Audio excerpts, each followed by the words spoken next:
quatrième République, je veux dire d'abord que c'est une constitution qui a été initiée par des Maliens, élaborée par des Maliens et qui va être exécutée par des Maliens. Donc moi je pense que nous retrouvons notre souveraineté entière à partir de là.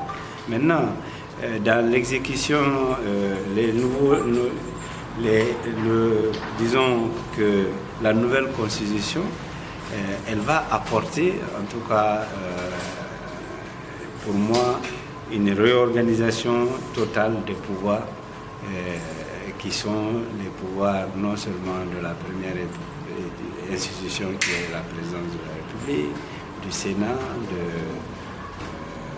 de l'Assemblée nationale et des autres institutions de la République. Donc, j'ose espérer que les gens seront à hauteur pour apporter, en tout cas, une réponse adéquate aux préoccupations des Maliens.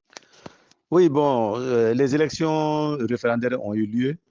Il y a eu les élections anticipées du 11 juin et également du 18 juin, l'élection référendaire sur l'ensemble du territoire national, et excepté en tout cas la région de Kidal. C'est une satisfaction que le Mali a enfin sa quatrième république suite en tout cas à un très long débat démocratique.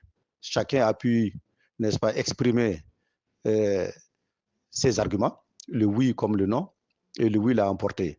Et la Cour constitutionnelle, en tout cas, a définitivement tranché pour le oui. Et nous pensons qu'aujourd'hui, c'est une bonne nouvelle ère pour la démocratie malienne. Et nous pensons qu'il est bon que l'ensemble des acteurs, n'est-ce pas, politiques, que l'ensemble des Maliens se mettent autour de cette constitution pour en faire, n'est-ce pas, de cette constitution qu'on puisse construire notre État afin d'avoir des institutions fortes et crédibles. Oui, une bonne chose, une bonne nouvelle pour la démocratie qui amorce aussi le retour à l'ordre constitutionnel. Parce que dans le chronogramme, la première des élections, en tout cas pour le retour à l'ordre constitutionnel, c'était le référendum. Cela a eu lieu, n'est-ce pas? Même si ici et là, il n'y a pas eu élection. Et comme vous le savez, dans la loi électorale malienne, n'est-ce pas, il n'est pas, les élections, en tout cas partielles, sont permises. Il n'y a pas d'annulation d'une élection parce que quelque part, il n'y a pas eu élection. Donc, je pense que c'est une très bonne chose que cette élection et ce référendum ait lieu, en tout cas sur une grande partie, n'est-ce pas, de notre territoire national également à l'extérieur du pays.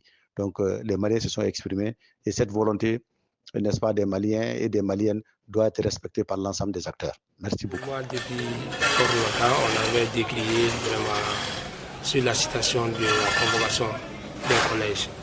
Bon, dans un premier temps, l'ancienne constitution a été violée par rapport à la convocation d'un collège parce que l'ancienne constitution prévoyait que sur le changement constitutionnel, sur le président de la République ou l'Assemblée est habilité à convoquer les collèges. Tel n'a pas été le cas. Parce qu'actuellement, le président qui a convoqué, c'est le président de la transition et non le président de la République. Bon, à part ça, si on voit aussi le taux de participation, on ne va pas chercher à connaître le oui et le non, mais le taux de participation a été tellement faible. Bon, étant donné que nous sommes reconnaissants et puis qu'il n'y a pas les limites des taux de participation au Mali sur les élections, mais par rapport au changement constitutionnel, si nous voyons aussi les non-participations des Kidal et ses environs, les constitutions, bon, pour moi, vraiment c'est un gâchis. C'est un gâchis.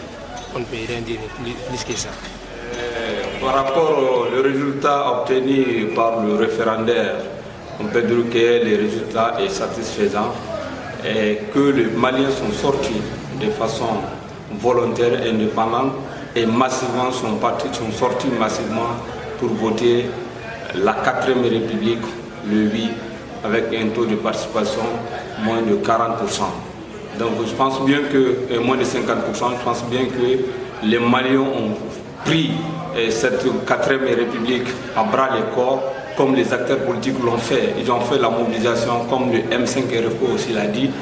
Presque, on peut dire qu'à l'unanimité, la classe politique a appelé à voter oui pour la 4e République. C'est ce qu'on peut prendre aujourd'hui comme remarque par rapport aux résultats obtenus avec 97% de oui et contre un taux de 3, et quelques pourcents de non.